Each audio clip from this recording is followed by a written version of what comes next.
And thank you all. Wow. Good timing. Talk about AI. We would, it's all you, Elizabeth. All right, let me get this microphone going. All right, good morning, everyone. Let me add my welcome to everybody on Zoom and welcome to everybody in the room. And of course, a special welcome to all of our speakers this morning. We're excited about this panel, and we have 3 panelists this morning that I will be introducing. And each will have about 15 minutes to speak this morning on their particular topic.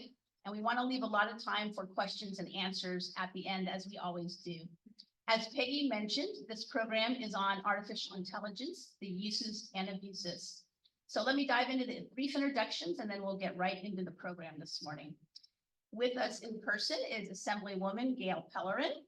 Most of you know her. She is represented District 28 that covers most of Santa Cruz County and some of Santa Clara County.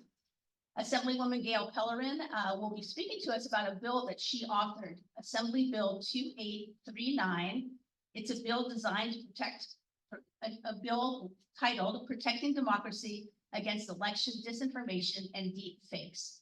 As most of you know, Assemblywoman Gail Pellerin is a former county elections clerk for Santa Cruz County.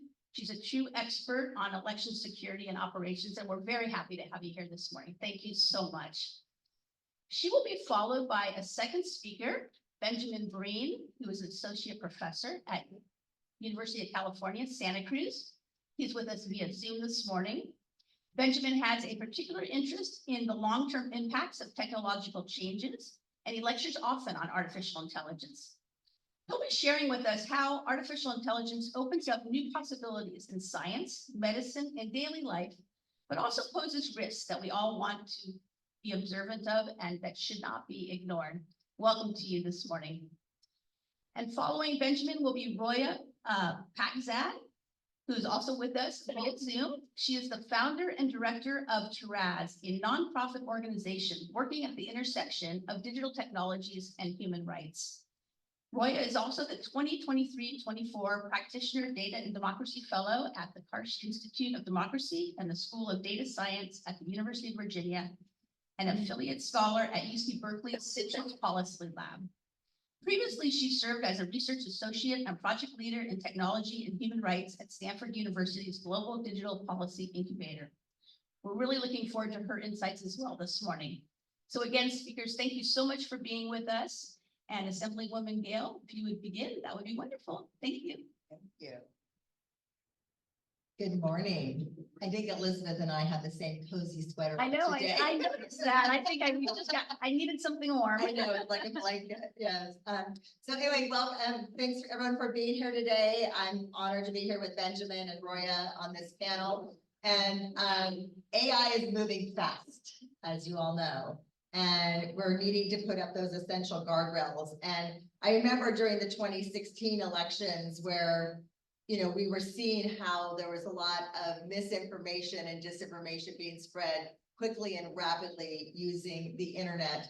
And most notably, you know, recently we had robocalls impersonating President Biden. It was actually done by a magician. I thought that was kind of funny. That was Biden saying and doing something, talking about the election in a negative way, and it looked just like him. I mean, the technology has gotten so good. They could take an image of somebody, a voice of somebody, mannerisms, facial expressions, and duplicate it, and the tools are all readily available. So that is extremely concerning to me. And we are involved in our first AI influenced election ever. And we're moving fast. So I have a bill, I'm working with a group called CITED, which is the California Initiative for Technology and Democracy. It's a nonpartisan group made up of stakeholders and experts who are working on several pieces of legislation to tighten up and set up guardrails so we're not seeing and hearing things that aren't true, and have disclosure for AI when it's being used. And so, you know, we've got, actually there's 32 states now that have proposed legislation this year targeting election-related deepfakes, underscoring its bipartisan urgency. And then Governor Newsom did an executive order in September 2023 that sets a precedent for ethical, transparent AI usage, asserting California's global leadership stance. So we really can't wait for Congress to take action on this. It's not happening fast enough. We're looking a lot to the EU because they are being very active in this area and putting up the guardrails that are necessary. And and I've seen it all. I mean, it's not new trying to change an election outcome by putting out lies, misinformation. I mean, there was a time way back in the day when people were doing the door hangers and opposition folks who put up door hangers telling you the wrong place to go vote. That's causing chaos in the election and people being concerned about what is true and what is accurate. And when people get frustrated in trying to go and cast their ballot, a lot of times they just give up and say, forget it, I'm not going to vote at all. And I've seen how when you water those seeds of distrust in our integrity and accuracy of our election system, people respond by not voting. And we're seeing our voting trends going down, down, and down. So, so the one bill I have is AB 2839, and I'm working collectively with Cited on this. And also I am now the chair of the Assembly Elections Committee in Sacramento. So that's a real powerful role we're going to have, and to be able to set the course of the AI as it relates to elections. And this bill basically aims to curb the anything that is digitally created and materially deceptive 120 days before an election and 60 days after. Basically, my bill bans it. It says you cannot do it. And then we set up a processing code for an expedited hearing should somebody say, hey, I received a robocall, I saw a video on the internet, or I received this piece of mail that is false and not correct, and to basically allow them to go to court and then fight it back and say this is not allowed. And I think this is also important to raise awareness. We've always said to trust, but verify. And I think it's the other way around now. We need to verify before we trust it. And there's lots of different websites available for people to verify information they're seeing or hearing, or to call your local elections official or the Secretary of State's office and ask them whether this is true or not. And then I'm working with two other authors. We have a 3-bill package. So Senator Padilla has SB 1228 and Mark Berman has AB 2655. I can't read these numbers very well. And they focus on enhancing transparency and curbing the spread of viral disinformation. And they're also working with the social media platforms. And that's not as easy as you can imagine. And a lot of these social media platforms have gotten rid of their checks and balances around artificially created materials that are being posted on their platforms. So we're in a lot of discussions, and the thing about AI is like there's some really good uses of this. I mean, it's something that really can help teachers and health providers and and government as well. But it's when it takes the dark turn, when it becomes something that people are using to spread lies and deceit. We have just got to cut it down. We have got to say it is not allowed and it is banned. And it's so important for these bills to raise the awareness of folks out there who are reading and seeing these things as well. So, we have over a dozen bills right now in the state legislature aimed to balance AI's advantages against their potential harms. And we're emphasizing oversight, ethical norms, consumer rights, AI regulation in public dealings as well. So, as far as, and when we were at our press conference, they were showing us a video of somebody saying, just putting out information, talking, and it looked so real, and it wasn't, it was fake. And they also showed a photo of the Pentagon getting bombed. you know, and that photo went out on social media, and on that day, the stock market plunged as a result of that just a simple photo going viral. So these bad actors are impacting us not only in our election space, in our communities, our workspace, our economy. I mean, it's really just gotten out of control. And I'm sure you all heard about the guy that was in a Zoom meeting with his colleagues, he was thinking, and they're telling him to send $25 million to this location, and then he goes and does it, and it was all fake. It looked real to him, and the quality of these, you know, videos is just unbelievable. If you haven't seen it, you've got to check it out, because it's scary. And, you know, parents are also getting, you know, robocalls and things sounding like their kids asking for money. And so, you know, we're in a new world. We are in a whole new world now. And so we have to have our critical minds on. We have to be reviewing and checking and double checking everything we're seeing, hearing, and popping up on our platforms that we're using. So, you know, I mean, there's things that we can look for, different oddities as far as lip syncing or facial expressions and voice mismatches. We need to rely more on reputable news sources and trust social media shares with skepticism. We cannot just see something and say, oh, that must be true. And then do your fact checking. So everyone needs to take a role of being responsible in checking what they are seeing and hearing. And yeah, it's, you know, like I said, this is our first big election, and it is the most critical election in our lifetimes. And it is very concerning to me that these tools are so easily available, and there's so many people out there who hate in their hearts and want to cause chaos in our elections.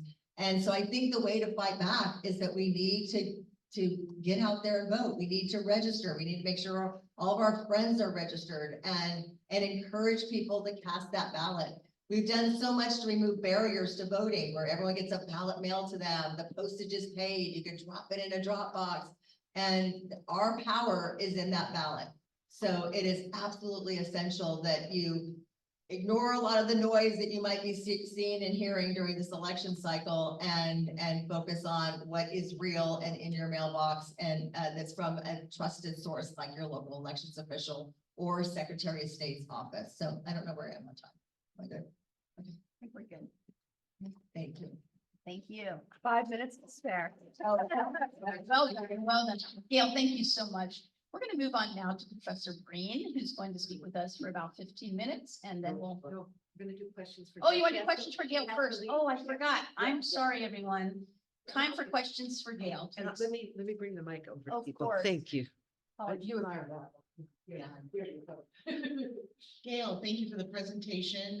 Really scary, the potential, but my question is, how are these things running up against the First Amendment?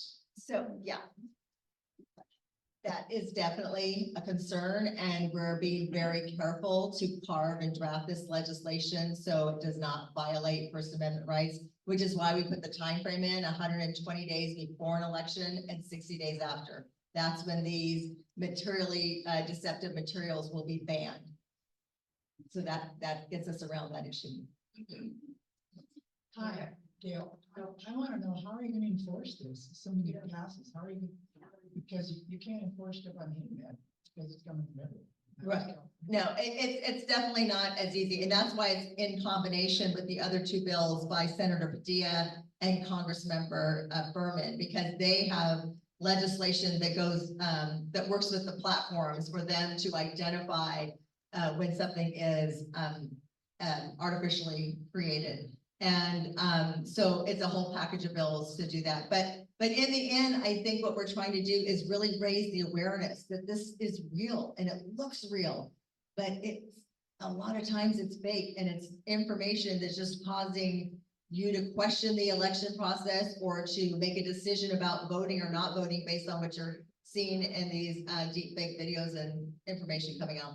So, but we do have an expedited court process should somebody want to pursue it and say, hey, I saw this online, I want to go to court. So we have an expedited court process for that to be heard.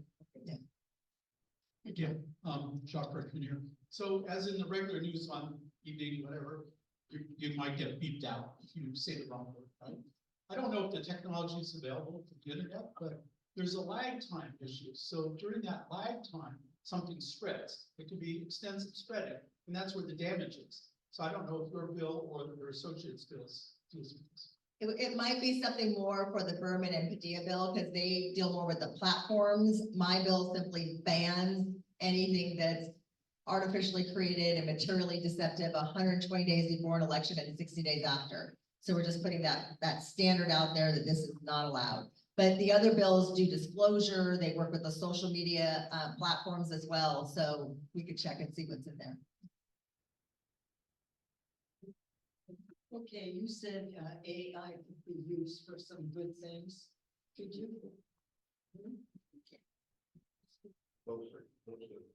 Can you give me 2 examples and be very, very specific on these 2 items that are supposed to be fabulous? Yeah.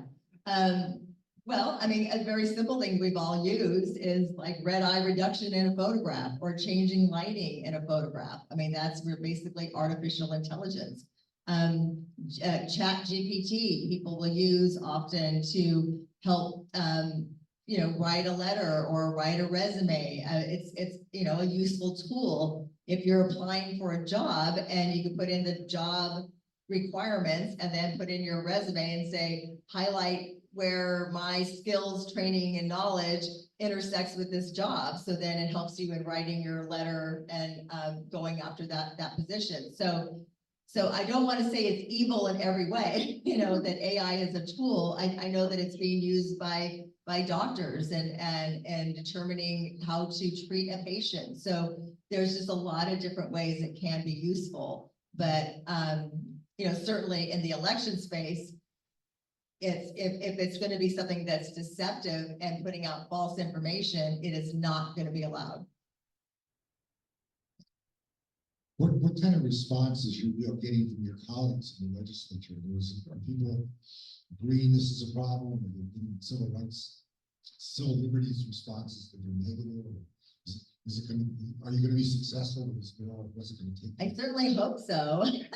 The 10 bills, the 10 bills I sent the governor last year all got signed. So I hope I can keep that record going. Its first hearing is Wednesday. And of course, it's in my committee. I'm the chair of the committee. I have a recommendation of due pass.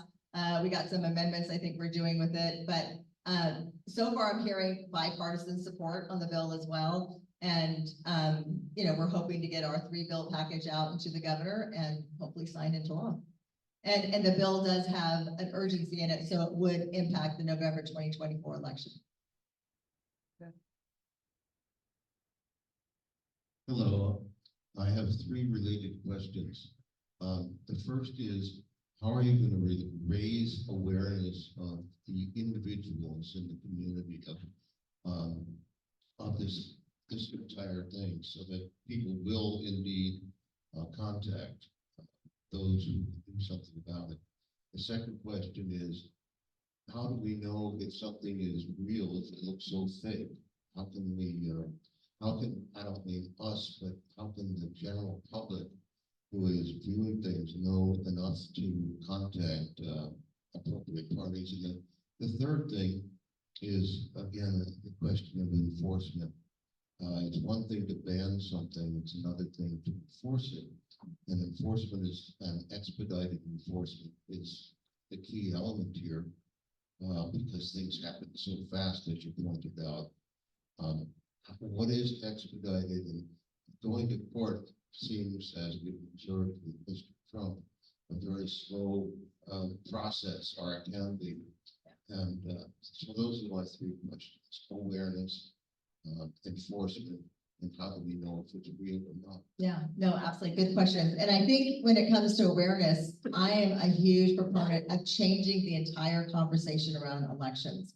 I feel like the media all too often talks about, oh, turnout's going to be low, young people aren't voting. They're always focusing on the negative. And we can turn that conversation around and talk about the positive, what your vote really means. The fact that when you vote, you protect your reproductive rights in the state of California. You are protecting your climate. And we're seeing the effects of people not voting And where we're seeing states that are implementing, horrible anti-LGBTQ laws, restricting abortion access. So your vote matters, and I think we need to be delivering that message to people, that your vote matters, and it's not only your right, but it is your responsibility, and we expect people to vote. And now we're putting another layer on it. We expect you to think and verify what you're seeing, reading, and hearing. And yes, that's another layer of civic responsibility, but I think we need to continue to raise that awareness that be careful what you're seeing on your phone that's from sources that you don't know. And the fact is that they could have an elections official that looks just like our elections official, sounds just like our elections official, putting out a video that says, hey, you know what? The voting systems can be hacked and the results aren't going to be accurate. So, they could show this looking like it's real and it's not. So we have to start really pushing for that critical thinking for folks to stop and ask whether that is true. And then if they need to, call that elections official and say, hey, I saw this video of you. And is this correct? Did you say and do this? And they'll tell you no.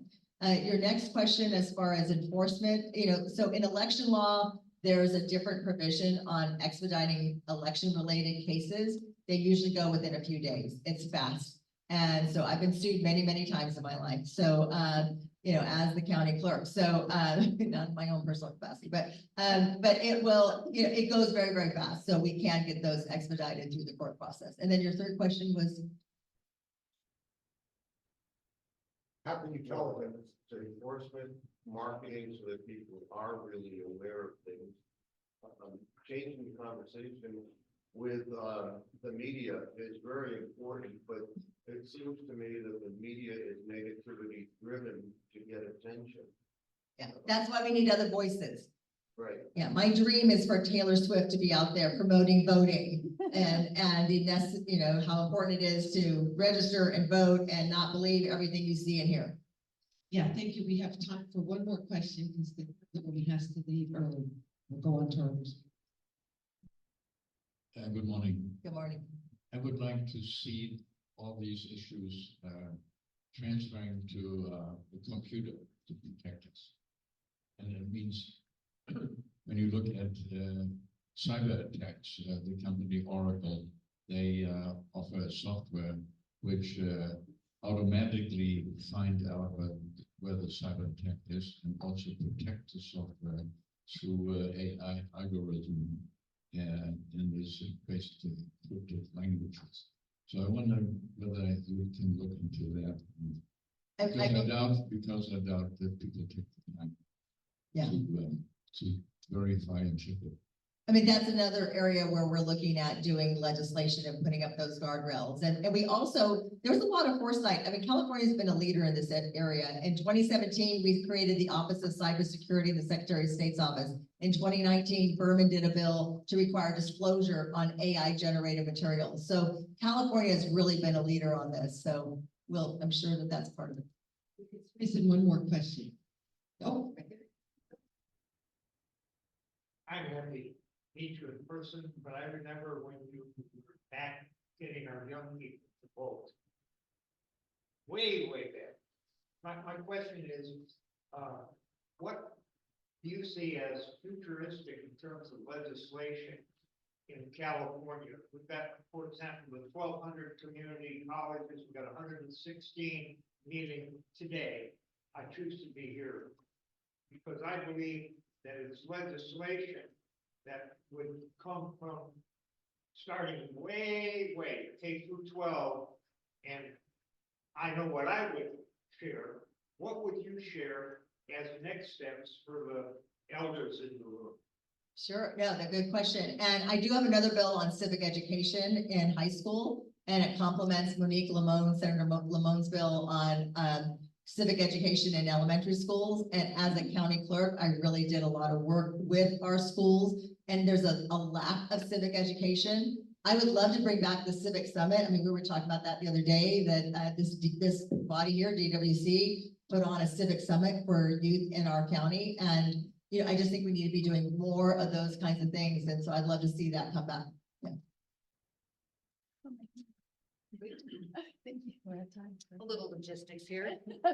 There you go. Thank you so much. We know that you're short on time this morning. We really appreciate you were able to stop in and speak with all of us here. And we wish you a lot of luck, and we're gonna be watching, and let us know how we can keep supporting you. Thank you so much. Thank you, everybody. All right, thank you. We are now going to move on to our Zoom speakers. Thank you for bearing with us as we go through logistics this morning. All right, Professor Breen, thank you so much for being on with us this morning. We're really looking forward to hearing about your observations and studies and insights, and we will ask you to begin and then follow with some questions. Let me also mention, if you're on Zoom, please enter any questions you have into the chat. We'll be happy to also be sure that your questions are brought forth. Thank you. Hi, everyone. Just to check, can you hear me okay right now? All good, hopefully? Good. So I want to just start by thanking the DWC and the organizers and Gail Pellerin for that amazing talk. It was really interesting, and it gave me a lot to think about in my role as an educator at UC Santa Cruz. I also just want to explain why we're both together on the Zoom call. So Roy and I are married and the parents of 2 daughters, and we have a newborn. So we wanted to be there in person. A newborn in the house, so thank you. Beautiful. Yeah. Congratulations. So We understand why you're on mute now. Yeah. And also because we couldn't be there in person because she hasn't Oh, gotten. he's her- still on her mute. pumps yet. It's not on here. No, he's not. Hang on, we can't hear you yet for some reason. One moment, please. Oh, I'm so sorry. I didn't realize I was on mute. Might be on our end. Is it on our end? Okay, can you hear us now? Yeah, we can hear you just fine. Oh, we hear you. Yay. Oh, I was just talking and I Sorry didn't. about that. That's okay. I was saying that we wish we could be there in I person, think but there was a problem with our. okay. Can you hear me okay now? Oops. Yeah, Zoom that you can hear, but in the room, can you hear me? Darn, really? That's frustrating.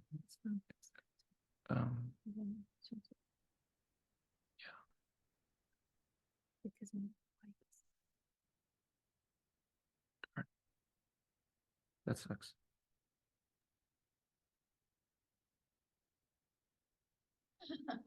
Can you hear now? That's Yes. good. That was Got it. good. You got Yes, it. we can. Perfect. That Thank you. works? Okay, sorry about that. I know that's annoying to be on Zoom. What I was saying, and I think the people on the Zoom call heard, but not in the room, is that Roy and I have a newborn daughter and a toddler, so that's why we can't be here in person. But we're very glad to be here virtually, and we also live in Santa Cruz, obviously. So if you are in the room and you see us around town, or if you'd like to just get in touch with either of us, we can give our contact info. And I'll just start. So I'm going to talk about 2 things. Oh, I don't think the people in the room heard me thanking the DWC, but thank you to the organizers. When I was on mute, I was saying that.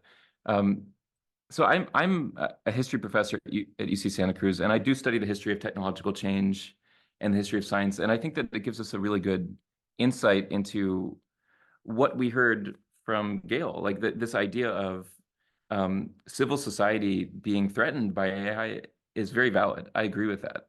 And I'm glad that this work is being done. At the same time, I think it's good to have a historical perspective because it's not the first time that new technologies have posed a threat, or for that matter, an opportunity or new potentials. And so I'm actually going to talk largely positively about the use of AI in education for the rest of this talk. But just something that came to my mind as I was thinking about the issue of misinformation in elections. Yeah. Are you able to hear me in the room? I just want to double check. Is it not working?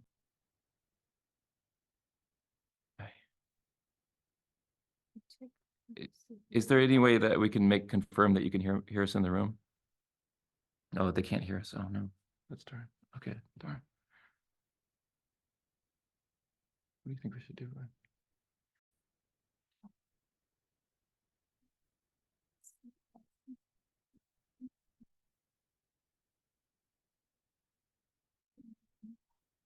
I don't think it's going to change.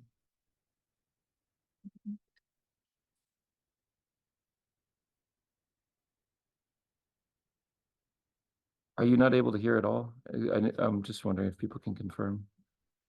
Wow, darn. That will cause that feedback. We're working on Is there an echo?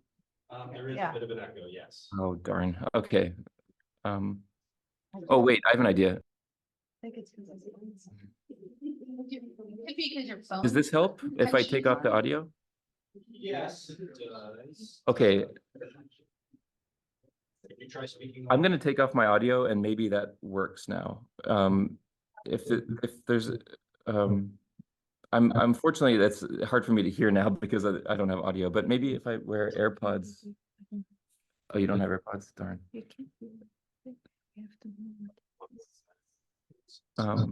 Is there any way to communicate via chat to let me know if you can hear me right now without an echo? Because otherwise I think that it would just be an echo because I have my audio on my computer. Yeah, there we go. That's Now we're perfect. good. Sorry, a little Bluetooth issue. Yep. We're good. We can hear you. We're now. good now. That's good though.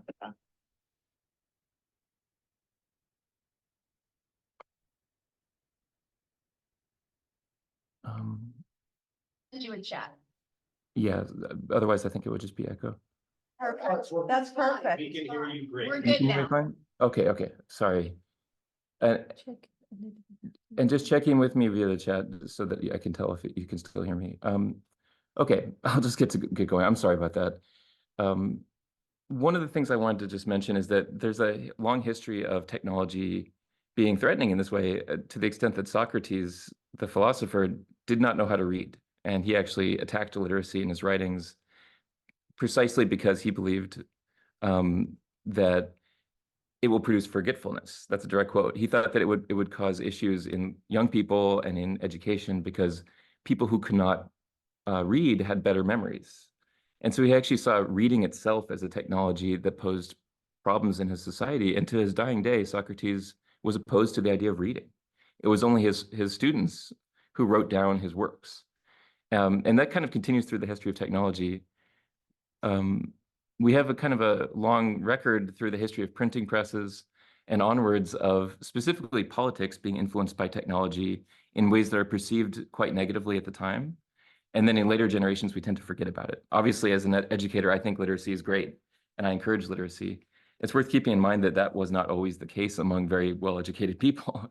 Likewise, with the printing press, Daniel Defoe, who's probably thought of mostly, if you've heard of Defoe, it's through the book Robinson Crusoe. He's thought of as a great writer today. In his time, he was thought of as a political propagandist and was actually quite negatively portrayed by many people because what he was actually doing, in addition to writing fiction, was impersonating people. He was writing election-related materials that were pretending to be real people, but were not. He was using fiction, in other words, as a political tool and basically doing the 18th century version of deepfakes. He was impersonating false people in order to sway political elections, you know? And so Defoe was very much of his time, but also at the same time speaks to our own time. And the thing it tells me is that this is not new. And what Gail said about fact checking is the reoccurring sort of lesson of history. Learning how to fact check, learning your own independent ways of doing research are the best safeguard against misinformation, because misinformation is not new. The way that AI creates misinformation is new, but that's just a mode. It's not the fact itself. It's been an eternal factor in political life since at least the printing press. And I think the solution today is much the same as it was 300 years ago, which is, I'm a history professor, so of course I would say this, but history education, learning about fact checking and learning how to go to primary sources and learn the ways of constructing factual knowledge based on competing points of view is what I try to teach in the classroom. And I think it's probably the most effective safeguard against these kinds of AI-assisted misinformation and deepfakes that we've been hearing about. So the question about good things from AI, I'm going to basically speak about that for the rest of this, and I'll be short because of the technical difficulties. But one of the main things I just want to say is that if you haven't tried using LLMs, large language models, which are most famously ChatGPT, but there's others. Google has one called Gemini. They're extraordinarily helpful for individualized education. They're amazing for learning how to learn languages, for instance. So if you're trying to learn a language, just try talking to it. Try talking to ChatGPT. You can literally speak to it in the language. It will respond in the language that you choose. And you can just say, I want to use this as a language tutorial, and it will do that. Roya is from Iran, and I've been learning Farsi, and it really helps learning a different language. I can personally attest to that. Likewise, using it to augment education in a university classroom. If you want it as like a personalized study assistant, it's actually quite helpful. And misinformation, I can say, is not really a problem if you're using it in that way. It's only if you're using it in a bad faith way that it actually becomes a major issue. So I guess the other thing I want to talk about is just the ways that I've been using it in my classroom at UCSC in the history department. And if anyone's interested in this, I wrote a blog post about it, a couple actually, and I have also been working with my colleagues at UCSC to think about ways of integrating this into other classes. The blog post I wrote is called Simulating History with ChatGPT. So if you Google that term, you can find it. And basically what I've been experimenting with is just that, the idea of thinking through historical events using AI as a kind of interactive tool to understand the different ways a historical event could have gone, or the different perspectives brought to bear on that event. It's incredibly powerful for that. It's really fascinating to plug into ChatGPT a set of historical sources and ask it to simulate or imagine what the scene was. So, for instance, the French Revolution. It will do an amazing job of reconstructing the different debates that were had between different groups in the French Revolution. And the cool thing is that you can actually give it the actual texts, the actual historical source. So this gets around the problem of misinformation because you're actually feeding it with the real primary sources. And it's kind of reproducing elements of them and then adding other things that are fictionalized, but which are actually quite historically authentic. And the thing I do with my students is I don't tell them this is real. I tell them this is fake. And precisely because it's fake, it's actually a really good training tool to learn how to fact check history itself and to get kind of a set of guardrails or almost a set of cautionary, kind of like having their guard up for the ways that these things operate in the real world. So looking for those telltale signatures where something seems right, but it's not quite right. And crucially, learning how to check the AI output against the historical source. So that's what I do with my assignments is I have students fact check the output of these simulations and then write papers about what the real historical source tells us and then what the AI told us. The main thing I get across, though, much like the Daniel Defoe example, is that historical sources themselves are not 100% transparent or accurate. In fact, they're very frequently highly inaccurate. Daniel Defoe being a great example. Robinson Crusoe is thought of as a novel today. He pretended that Robinson Crusoe was a real person. He purported to be actually Robinson Crusoe himself. And when it was published, people thought Robinson Crusoe was real. It's only later that we were like, oh, it's a fictional character. So that way of thinking of learning to be skeptical and learning to compare different sources and fact check is one that has been valuable for hundreds of years. But actually AI, I think, has the potential to encourage students and young people today to be more skeptical, not less, if we actually embrace the good elements of it, but remain aware of the negative parts. So I really want to avoid a monolithic view of AI in the ways we think about these tools, because they can be many, many things. They can be brilliant language teachers. They can be really helpful, as it was said, for students applying for jobs, students, people with disabilities. You know, my mother was hard of hearing, and she used to have to pay for a service that would transcribe audio when she spoke on the phone. Now AI does that. And there's many things that help disabled people specifically that I think are really valuable. So I think I will stop there again, because technical difficulties sort of made it cut my time short a little bit, but happy to take questions. And I hope that came across as the audio was okay. And let me know via the chat if it wasn't. We can adjust. The final thing I'll say is just a plug for the UCSC history department, where history is very underfunded right now. If anyone listening to this is interested in being involved, including, for instance, hosting internships for history majors at UCSC, or even just working with them in local civil society, let me know. You can reach me by email at bebreen@ucsc.edu. And I'd be happy to talk more that way or in the Q&A. No, it's Great. We were able to hear you quite well. Thank you so much. Hi, everyone. Thank you, DWC, for organizing this event. Thank you to my fellow speakers. As mentioned, my name is Roya Paikzad. I'm the founder and director of a small nonprofit organization here in Santa Cruz. It's called Taraz. We have been working on issues around internet freedom, online privacy, data rights, digital rights in general, and or the category of something that as an umbrella term, we use it as like a human rights and technology, intersection of human rights and technology. And for us, AI has not been a new thing. You know, we have been working since 2015, or at least me, my background is in electrical engineering. Then I moved to human rights studies in 2015, and since then we have been working on these issues. So AI has not been a new thing. AI has not been intimidating as it is today, because so many of these issues that we have been talking about AI, about misinformation, disinformation, accessibility, privacy issues, data rights, they already exist. And now with the AI, it has been more advanced. It has been more kind of mainstreamed, thanks to the media and to education system. People, they got to know more about these issues. But first, I want to say what AI is, because the topic that we are talking about AI, like, and the description of this event is about AI. So artificial intelligence is a computer system that try to perform a task that match human level intelligence, such as decision-making, learning, problem solving. And I want to give this description because I want to say, as good as we are as human in learning and decision-making and problem solving, AI is as good as that. So we, with all our flaws in decision-making and problem solving, we can expect that kind of issues and flaws from artificial intelligence, at least at the moment.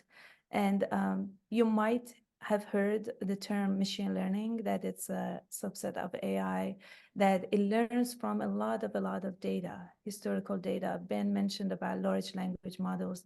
They learn a lot from all the text that is available on the internet, and in any kinds of like text that is available, a lot of them. And then based on that, it predicts the next word that should come. For example, if you write, "It's a beautiful," and then it predicts, oh, usually "it's a beautiful" comes with "it's a beautiful day." So it's like a high prediction of the next word usually. So, and some of the examples that I can bring up, it's in your cell phone. Now you bring it up, there's so much AI in that, like Siri, it's assistant, voice assistant. Facial recognition technologies are used for unlock your phone, and or more advanced applications of AI is like self-driving cars.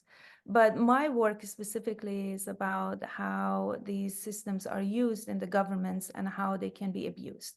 Ben mentioned about education, how it's beneficial in education. That's true for grading, for personalized learning, for providing material that it matches the student's performance and progress.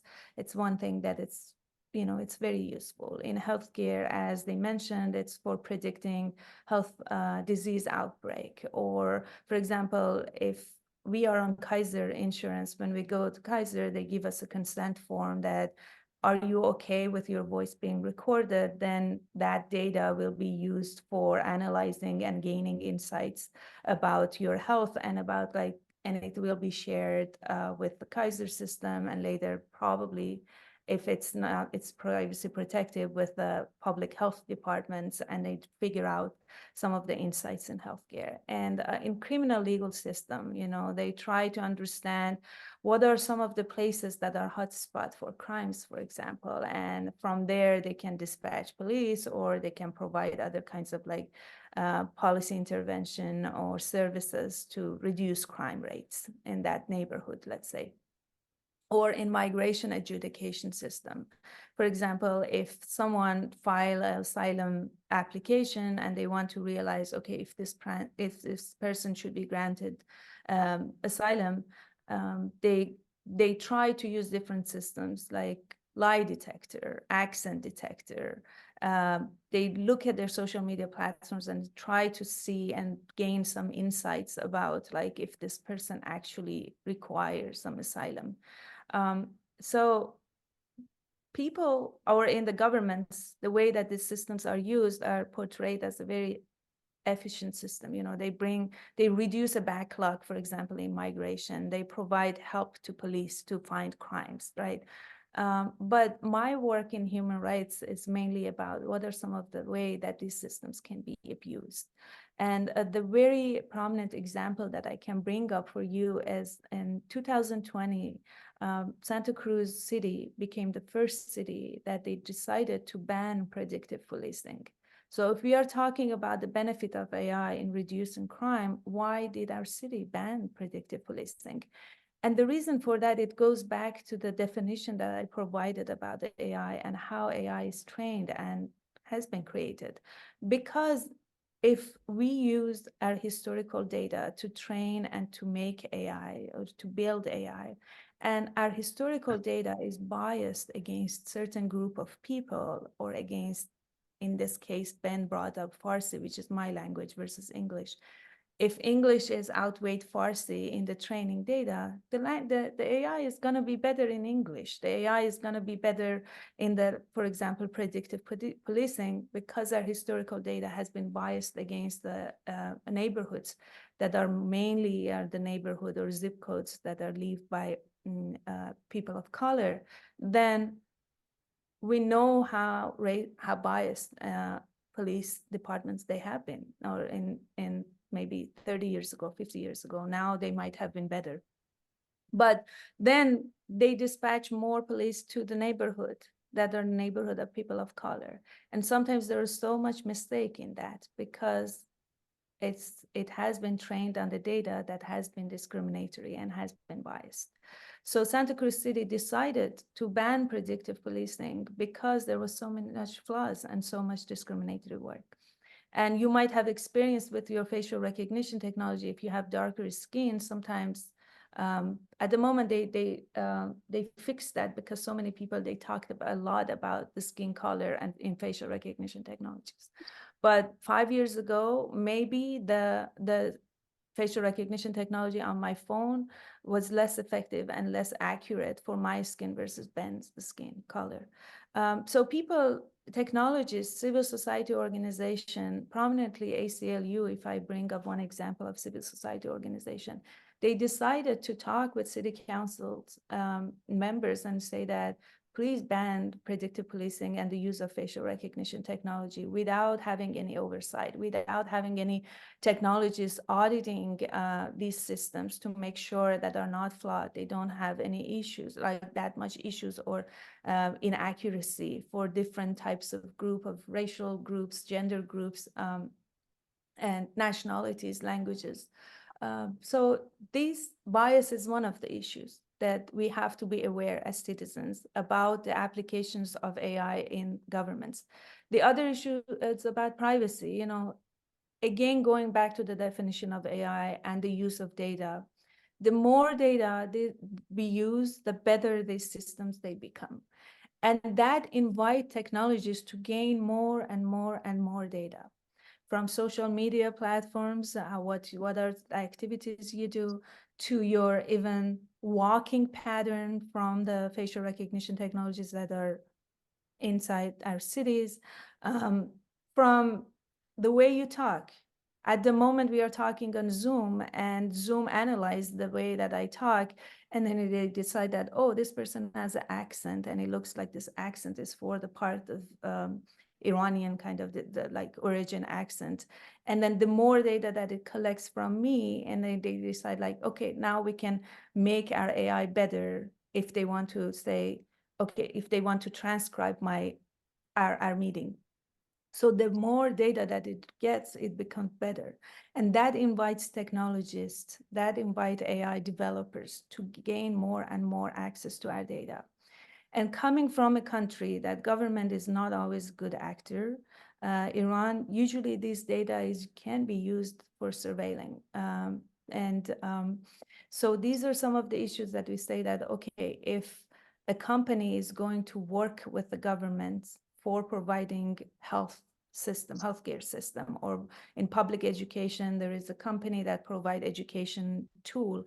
So what are the data that are collected from this company in order to provide this service? How can our government protect us from the abuse? Because at the end, these companies, they are private companies. They might use the data for that specific purpose, but they might also abuse that for other purposes. And also law enforcement, at some point, they might kind of get access to this data if there is not any kind of like a privacy protective safeguard. The other issue that we have been working at Taros a lot is about transparency and accountability. About a month ago, my sister got rejected from her visa for not in the United States, but in Canada. But nobody said what was the reason for that rejection. And one of the reasons for that is like in immigration and visa system, so many of adjudication and decision-making, it's just like it has been put on AI that sometimes it shows a red flag without any explanation that what is this red flag, why this person might overstay in a country or might be a threat to national security.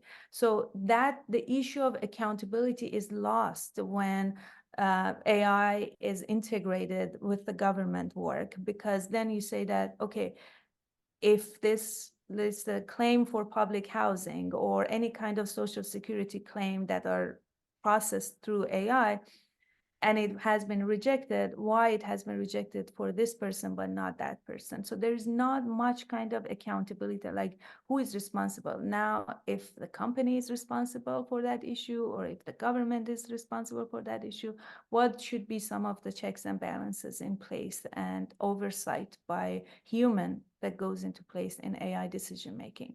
I don't want to say that I am completely negative about the use of AI in government, and that's the whole purpose of our nonprofit, that I myself am technologist. I use these tools all the time. I believe in the benefit of them. But I do believe that as citizens, as civil society organizations, we have the responsibility to push our government to become more transparent about the use of these tools. We in California, we have California I think Public Records Act, that each one of us, we can reach out to our city and say that what are some of the AI tools that you use and in which department and why? Can you show us the contract with the company? Have you done any kind of auditing to make sure that this tool is not discriminatory and biased? What are the data that you share from citizen with that company if you are buying that tool? FOIA request, as part of my work with University of Virginia, I'm trying to understand how different federal departments are using AI and what companies are involved. Unfortunately, I filed more than 100 FOIA requests to gain access about the contracts. I got 0. Even though I provided award number, they said we couldn't find any records, or they referred me to other departments. So the issue is like, yes, we are talking about AI, and then we have all these tools, so we have to use them to push, to put pressure on our government to be more responsible about the use of them, about how they adopt that in for different settings. And please go through City Council members' agenda and see if there are some item that it's about technology, either by police or in any kinds of department, and try to voice your concern or say that, can you provide more information about how this tool works? Or ask the city staff members to bring up technologists to describe this to us, that how this system works, what are some of the flaws, what have been some of the auditing methods that went into place to make sure this tool works fine. And last but not least, our city does not have any kinds of oversight in terms of like advisory or committee, that it has any kinds of oversight on the use of data. Oakland and San Diego, they have privacy oversight committee.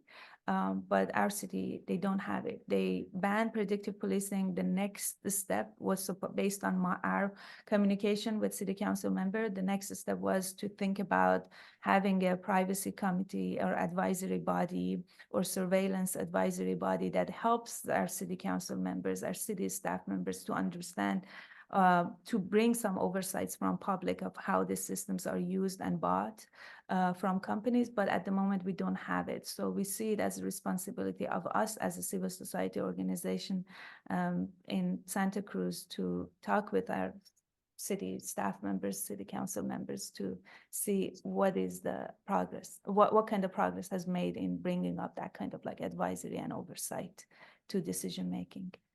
I want to end here, but I'm very much looking forward to your questions. Thank you so much. That was excellent. We have questions in the back. Hi, Ben and Roya, thank you so much for your presentation. I had a quick question, and I want to give you a little bit of context too. And I guess my question is that as an industry, do you see a partnership in between government and say the private sector being beneficial? Or do you think that they should be should there be a self-regulation aspect and then also a legislative attempt to kind of rein in the excesses of AI? And the example I want to give is, so I have a friend who works for an AI company, and they shall remain nameless. Basically, over a dinner conversation, and I'm paraphrasing here, but essentially that you could use one of these AI tools, not necessarily to look up how to make a bomb, but you could do something like, hey, what chemicals or ingredients should I not have around my house to make a bomb? And the language model will respond with, you need to get rid of X, Y, and Z, essentially in a roundabout way, telling somebody how to make a bomb. And so the private sector is aware of these problems. And, I think that there is a role to regulate from a policy angle. But I guess my question is, like, how do you see this, how do we move forward with all of these different problems, essentially? Like, is the legislative angle going to be good enough, or do we really need to have sort of like a private-public partnership with AI companies and people that their incentive is to make this marketable product, essentially, right? And to make money off of it in some way, shape, or form, and to push the science forward. But at the same time, how do we rein in the excesses there outside of government? Because it will almost certainly fall short, given that government is slow and policy deals with what's happening now. But this technology is moving so quickly. How effectively can we rein that? I know it's a big question, so just do your best there. Question. Thank you so much for that question, because it's something that I think a lot about that, and I get engaged through my nonprofit. So just bring up an example. Recently, just like about 2 months ago, National Institute of Standards and Technology, NIST, they created a consortium of public civil society organization, academic organization, and private sector in order to come together and develop kind of framework for responsible development and use of AI. So Taraz, our nonprofit, is also part of this consortium. And we are trying to provide kind of like the framework that is informed by human rights to take into account issues around privacy, freedom of expression, freedom of protest, and some of the ways that technologists themselves inside companies, they can have this self-regulation. I don't call it self-regulation, I call it education for technologists to know that when you use certain amount of data, when you collect certain amount of data, when you try to develop this system based on different features like such as gender and race, what are some of the safeguards that should be into place? And what are some of the red lines? And in our work specifically, we do a lot of work with private companies for conducting human rights impact assessment or auditing for their AI systems. And with that, we usually collaborate with engineers, with groups in the policy, in trust and safety departments of companies in order to be able to just like have some checklists to go through when they develop product. It's very much informed by the UN guiding principles on business and human rights. UN has its own framework that it's not mandatory, but it's very much like respected. In the US, less, because the US, we know that relationship with the US and UN has not always been great. But in Europe, the AI Act, for example, EU AI Act is very much informed by information about human rights or Universal Declaration of Human Rights. And there are kind of advocates in Europe that they say that we have to think about kind of like encourage companies to apply universal UN guiding principles on business and human rights in their own business activities and the products that they develop. So I am a believer of that the private companies, they can work with the governments because they have the most amount of insight about what they are building. Unfortunately, we have seen sometimes the contract. That's why I brought up about the public oversight and the fact that we can gain access to the contracts, because in contracts they put some confidentiality clauses for the software, proprietary software, that then it stops public sector or like city staff members or in federal agencies to gain more access or information about the system. So if we have that kind of like understanding that, okay, how this public-private partnership should work, what are the stuff that it should goes in the contract to gain more insight about the system, then I am very hopeful about public-private partnership, and it should be done. We have to have this kinds of partnership. Otherwise, it's impossible for government to develop these systems.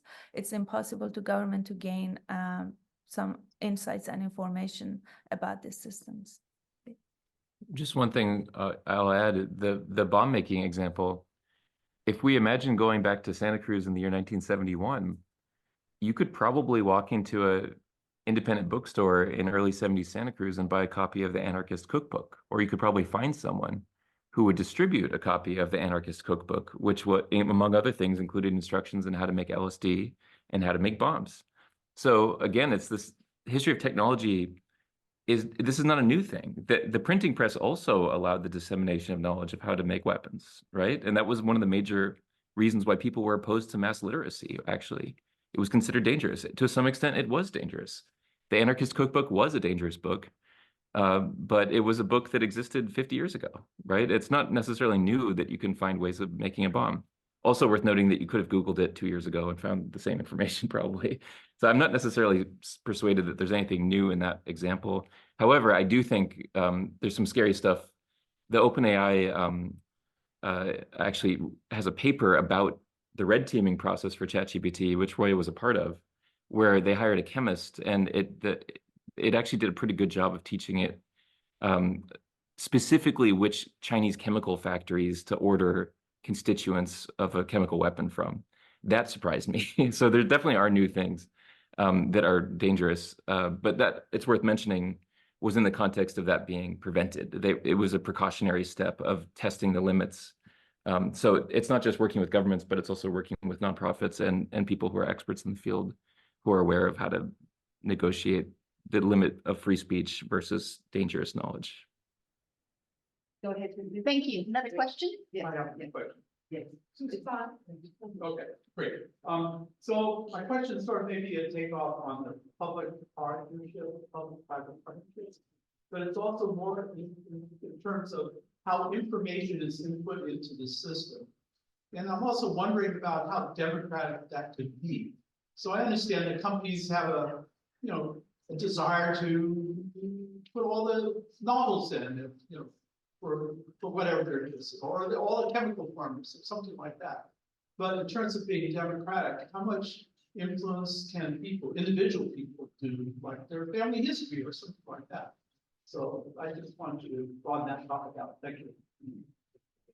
Thank you for your question. So in California, we have a law, CCPA, California Consumer Privacy Act, that if you have noticed, you can request from companies to remove your data from their system.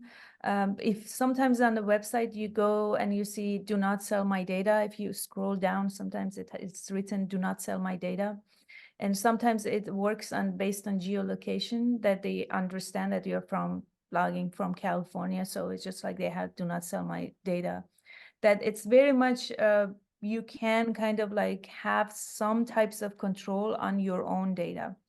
But it's how effective it is and how it is enforced. I can say that it's not perfect, of course, but it gives some kinds of protection to people from certain state, or in the context of Europe, the whole GDPR, that again, it's about protection of data, that it applies to all the European citizens, so that they have that kind of like protection. But personally, I am very much skeptical about legislations and laws that they put the responsibility on us as individuals. If we don't scroll down and don't see "do not sell my data," or if I am not informed enough to go into the company and say that delete all my data, or if I'm not technical savvy to go to my application and find a privacy setting and turn it off and do not give my data to the company, then the company is gonna have my data. So very much these types of safeguards that are in place, or laws, the way that the enforcement mechanism of that it works, it puts the responsibility on individual people, and how much technical literacy they have, how much understanding they have, in what kind of languages those kinds of information are provided. So I would say that yes, there are some safeguards that people, they can be involved and advocate for themselves or for their group of people. But it's very much in the US, at least it's very state-based. As Gail mentioned, California is in the forefront of protecting consumer privacy. And now about deepfakes and AI, but in general, in the US, we don't have that type of protection. And I'm not sure how the enforcement works. And just to mention about how effective these laws are, for example, deepfakes, Gail also mentioned that 32 states, they have been racing for having some legislation, having some law for protecting us from deepfakes, election-related deepfakes. But if you go back to 5 years ago, that deepfakes was not that much mainstream. The people who were affected by deepfakes, they were women who had abusive partner, previous like ex-partner, that they were trying to make nude pictures and images and videos of these women.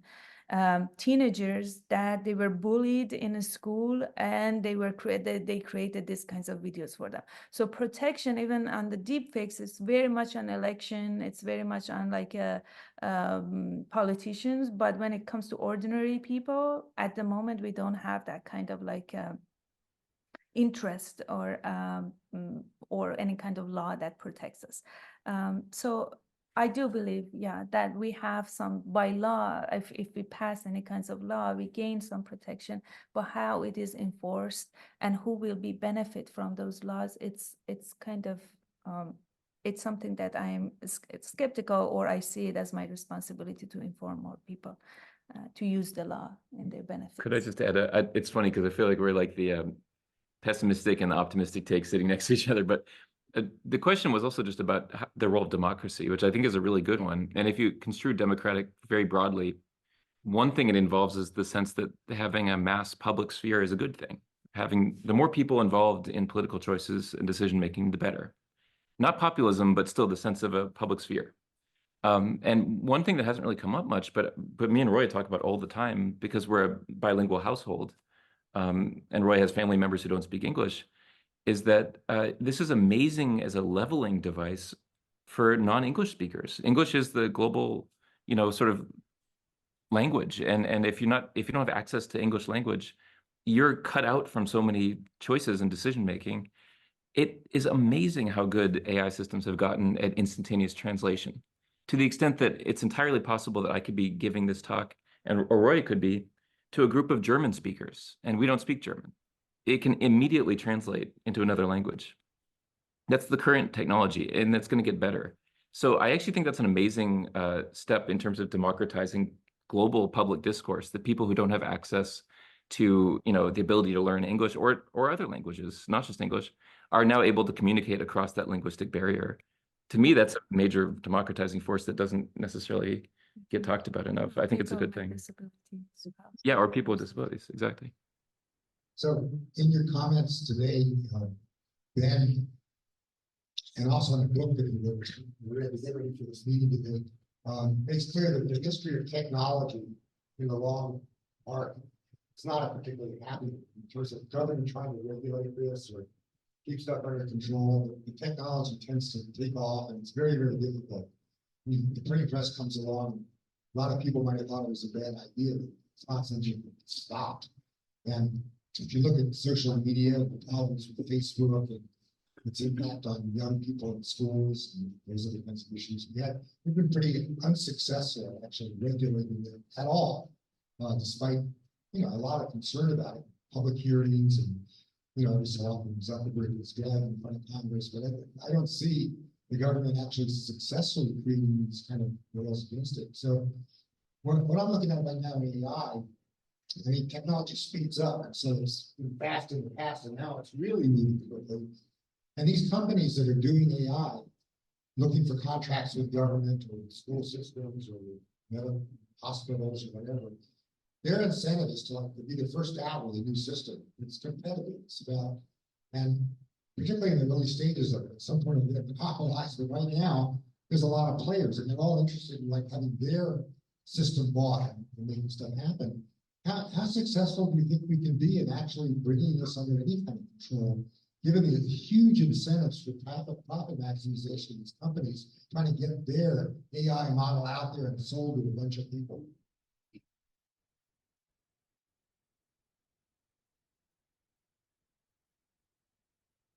I'm going to repeat back the question because it was a little hard to hear on our end, but I think I heard it. I think it was a good question, which is basically, and I share your skepticism, expressing skepticism that government can actually regulate these processes that are basically governed by a competitive motive to sort of monopolize the marketplace as fast as possible. And given how fast that can move, it seems very difficult that a government, given the history of, for instance, for trying to regulate Facebook, could actually move the needle in terms of regulating these very fast-moving, profit-driven systems. No, definitely. That's why I'm a believer that both in policy level and also in technical level, companies, they have a role to reduce the harm that they might cause. For example, in the context of deep fakes, if you have been following news about what companies are doing, they are all one after another. They're pledging to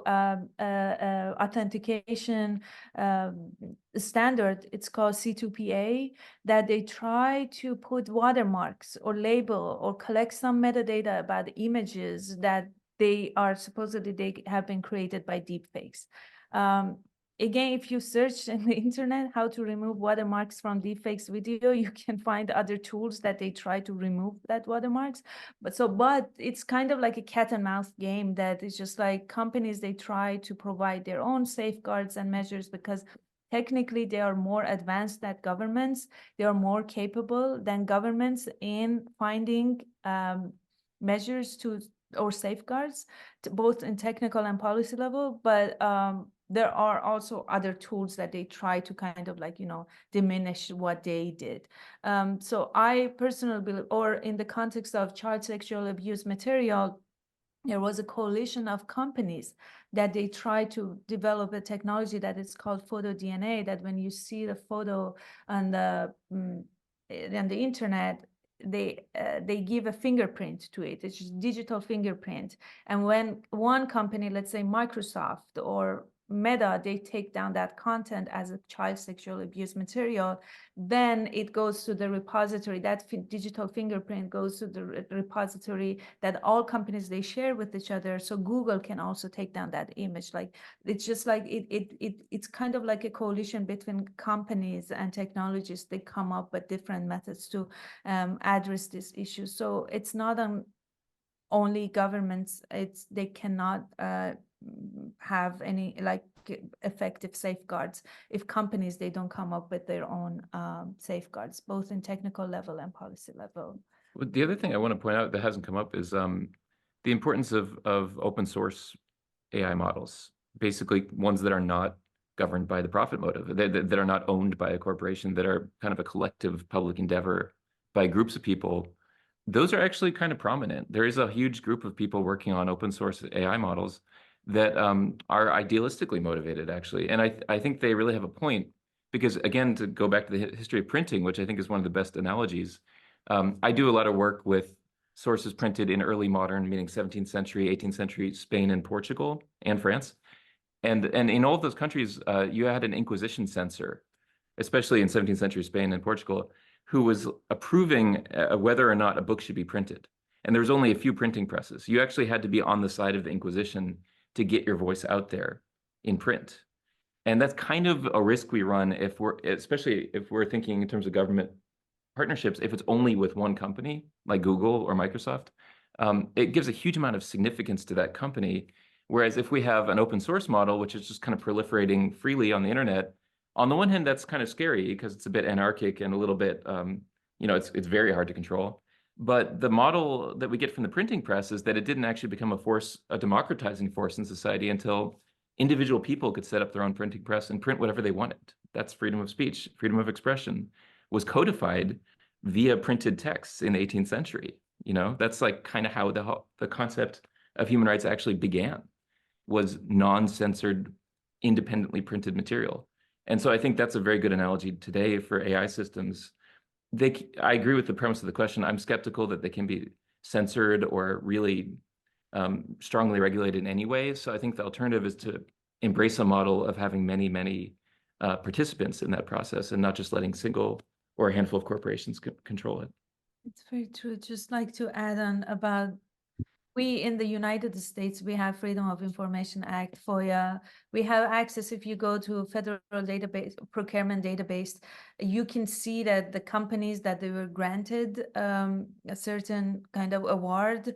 So one of our projects is just to look through all these contracts and procurement information that governments they provide on their websites and try to understand what are the companies that are involved, why there is a monopoly of like certain companies for certain selling certain tool.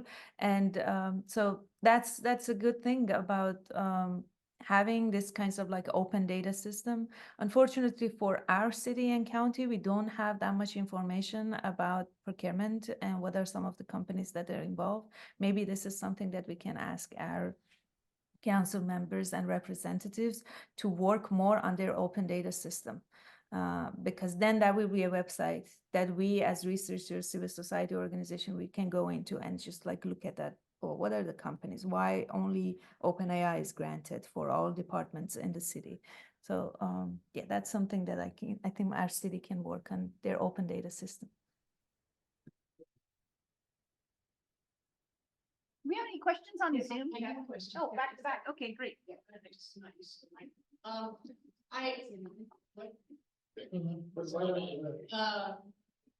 was curious about your comment about confidentiality clauses in contracts or in any contract precludes you from getting information on how they're using and how the data is. And I was thinking of flipping it around, saying, as an attorney, I work as a government attorney, most of these companies will shove a contract at you and put that confidentiality clause there. And most of us don't, but most of us don't have training enough to know how to push back at them. And I would think it would be really useful for you and the people who are coming from your perspective to try to make these contracts and make these AI more open, to give guidance to these government attorneys on how to push back, what exceptions to put in those confidentiality clauses. And quite frankly, there's the Association of Legal Cities, there's the counties, there's state government law, at least the lawyers, they get together and they talk about things. And technology is right now one of the required topics for continuing education for lawyers in California. So there's a great opportunity there to get in front of the people who draft these contracts on behalf of government agencies and their staff to understand how they can push back or limit the confidentiality protections that they put in there, and yet still allow the public to be protected and know how that data is being used. And I just wanted to, just suggest that to you and your colleagues, because I don't know any government attorney that wants to screw the public on these kind of issues. So if you give them the tools and get in front of, local county council, local city attorneys, I think they will try to use it. That's just my. Thank you so much for the great idea. That's very much on point with the work that we are doing with the organization called American Association of Advancement of Science. Recently, we got a grant from Rose Foundation about, in fact, California consumer privacy. And we are developing best practices for city staff members that when they want, they really think that they need a certain AI to facilitate their work in the different agencies and departments. What are some of the questions that they have to ask during the interview question?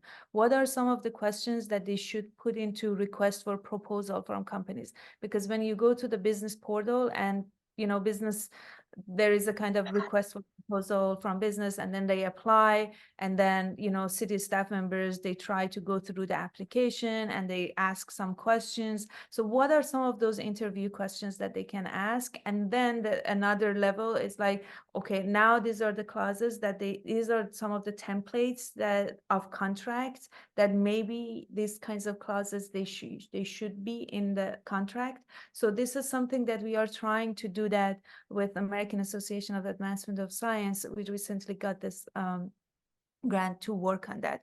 And I'm the reason that I looked at Santa Cruz, I actively look into Santa Cruz County and city and see their open data system. I was trying to gain access to some kinds of contracts, but I saw that it's not available, or some of the companies that they work, some of them, they're not available. It's not easy to find this kinds of information. But but this is part of our work to find these kinds of contracts and then see, okay, these are the gaps. These are the information that should exist in the contract. Hey, city council members, hey, procurement officers, hey, IT department, who are going to probably be part of this interview committee from companies. You have to ask these types of questions from company or vendors.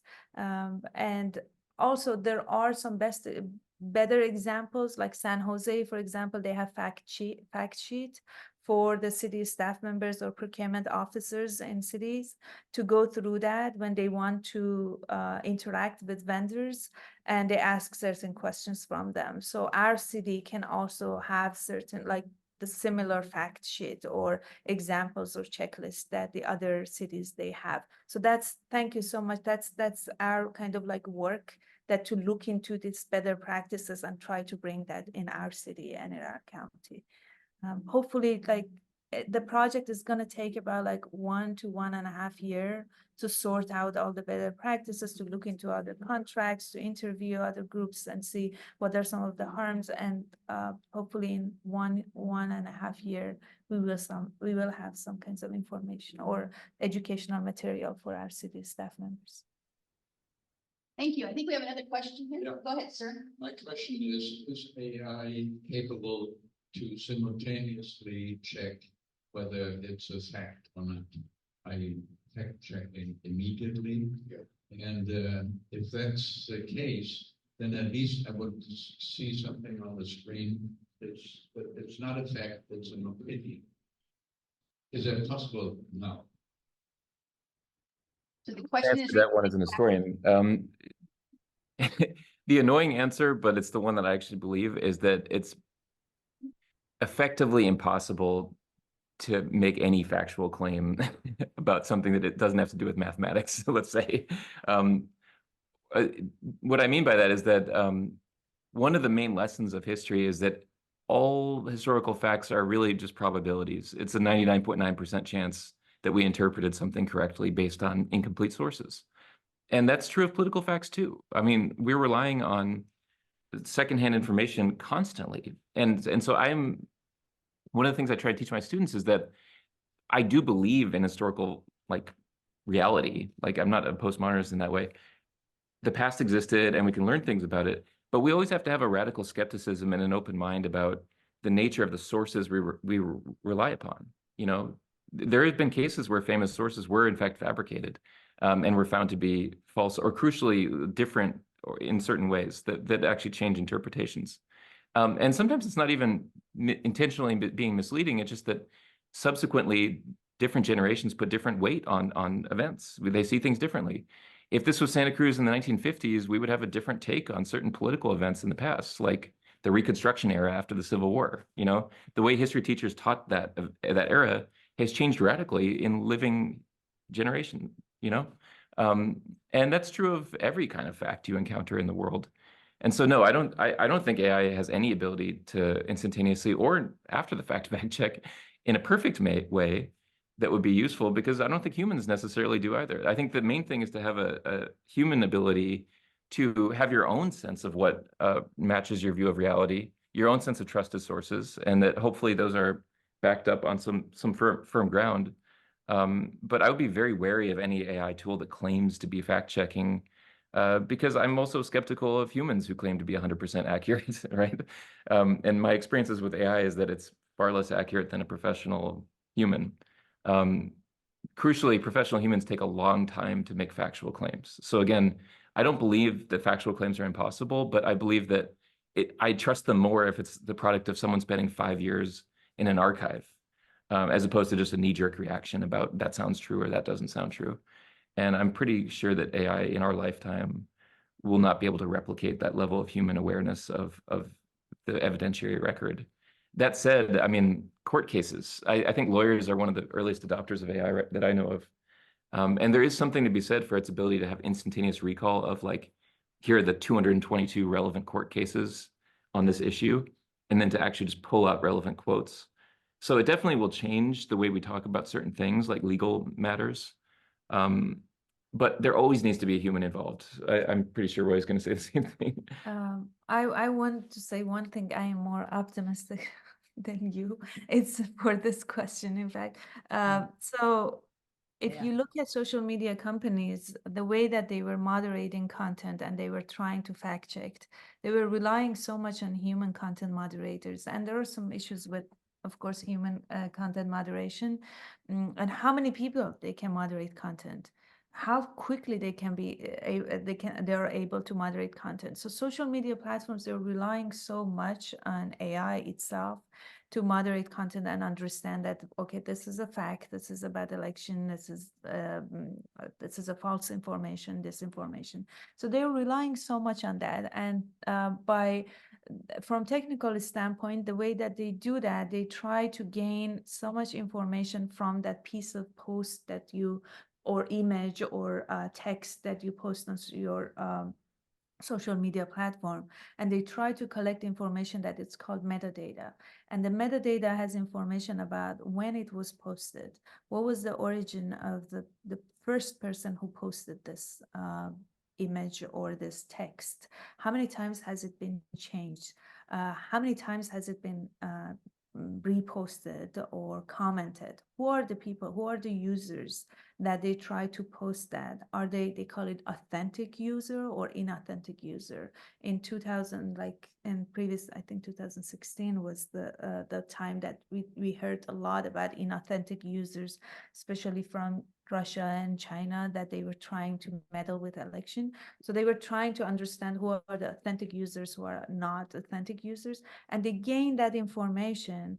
And as Ben mentioned, for a human moderators to collect all this information, they process it, it takes forever, and the election is over, and maybe the term is even over.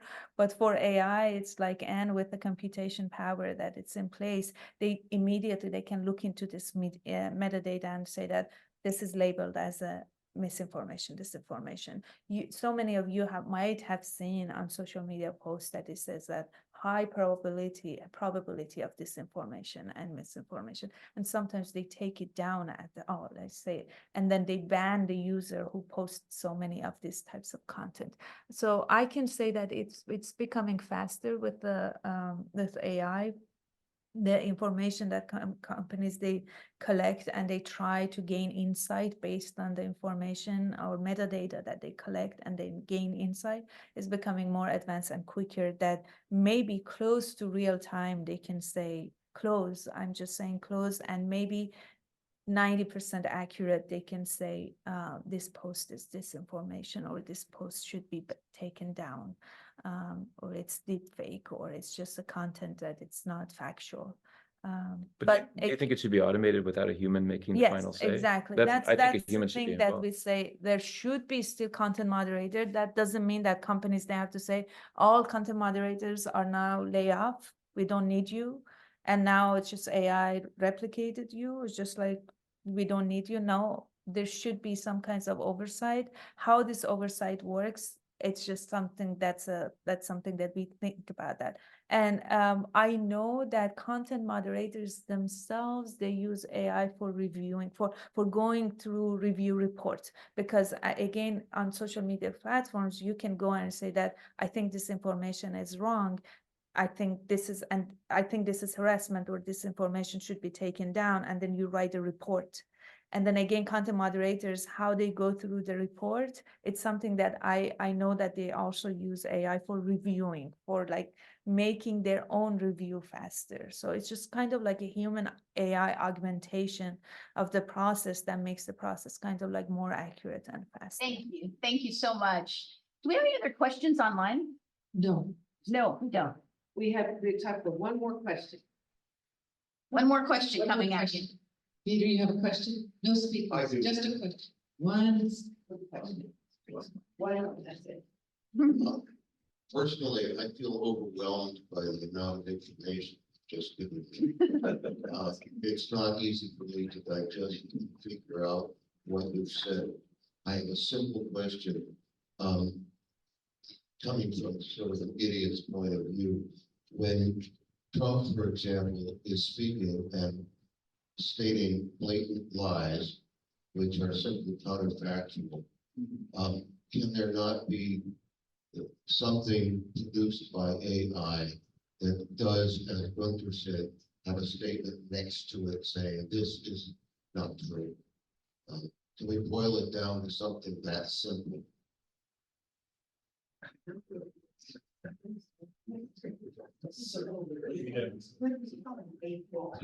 I'm going to repeat the question because it was a little hard to hear. I heard it, I think, accurate. So it was basically asking, let's say Trump is being broadcast on TV.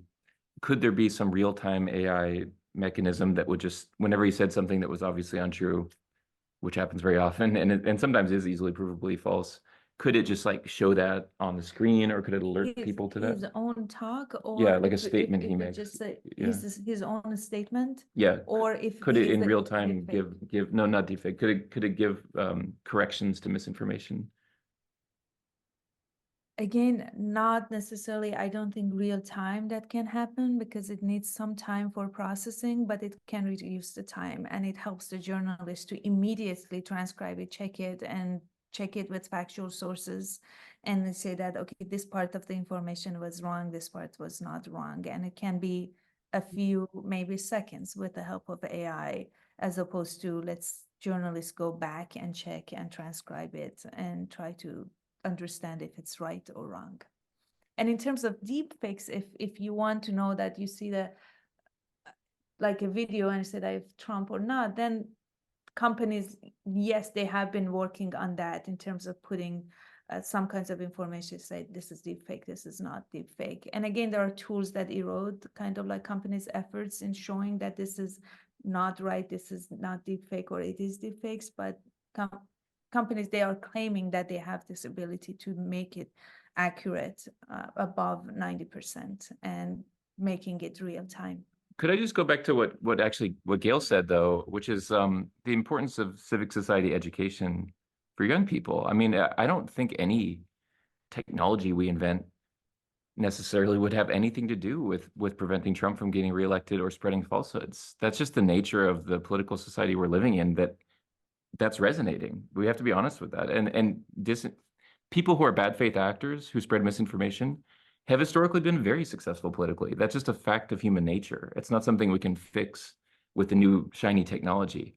The only real way we can address that issue is not real time, flashing on the screen, this is false, but teaching young people and teaching people in college to create a new generation of people who are able to themselves notice that falsehood, right?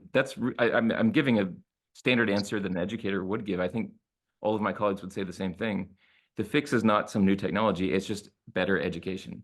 I know that sounds maybe boring, but I really think that's all that I can think of that would address this issue, because it's human nature, unfortunately, to go for demagogues. Again, Socrates could have told you that. Socrates spent a lot of time arguing with Trumpian type of people. And Stalin image when he took out Stalin, the famous Photoshop. photoshopped image from Soviet Russia, where they just removed someone who had been, erased from history. It's not new, and really the only way to get around it is better education for young people, and crucially encouraging multiple perspectives and multiple points of view, which is something that I personally worry about with AI, unless we're able to embrace multiple different modalities for AI in society and not just see it as one thing. Great. Thank you so much. This has been so informative today. We've learned so much, and I think you've given us a much broader perspective on all the different ways to think about AI. So I want to, on behalf of the Democratic Women's Club, thank you so very much. Any other questions? So I think that's going to be it for today. I know that you have a lot going on. Thank you so very much. And thanks to everybody on Zoom and everybody in the room as well. Have a great afternoon. Thanks again. It's fantastic. Bye-bye. Thank you. I have one more thing I would ask as a favor. Please